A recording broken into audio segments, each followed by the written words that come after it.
vraie voix Sud Radio. Comme d'habitude, je vais remettre le clocher au milieu du village, un village qui se situe dans le 12e arrondissement de Paris. Pourquoi le 12e arrondissement de Paris? Parce que c'est dans cet arrondissement, en bord de Seine, que se trouve le ministère des Finances qui, s'il existait un prix Nobel fortement rémunéré pour inventer de nouveaux impôts, pourrait racheter d'un seul coup les 3400 milliards de dettes de la France, rien qu'avec sa créativité en termes d'impôts visant les automobilistes. Ainsi, le 1er janvier 2026 va entrer en vigueur le malus écologique pour les voitures d'occasion.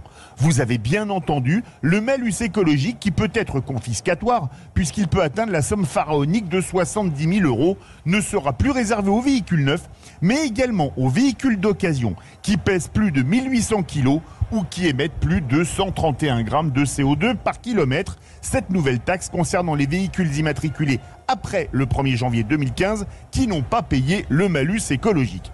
Dès lors, plusieurs questions se posent. Comment le malus va-t-il être calculé et, lors d'une vente entre particuliers, comment sera-t-il perçu? Lors de l'établissement de la nouvelle carte grise? Bref, une nouvelle usine à gaz quand on apprend que ce malus ne dépendra pas du barème 2026, mais de celui en vigueur l'année de première immatriculation du véhicule et qu'un abattement dégressif sera appliqué en fonction de l'âge. Plus le véhicule est ancien, plus la taxe sera réduite. On attend avec impatience le nouveau barème que vont nous pondre les technocrates de Bercy.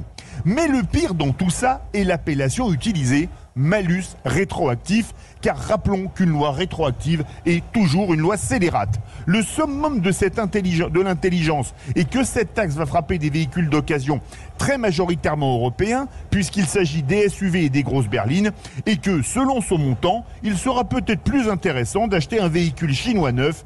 Mais si la France était gérée sur des critères d'efficacité et de cohérence économique, ça se saurait.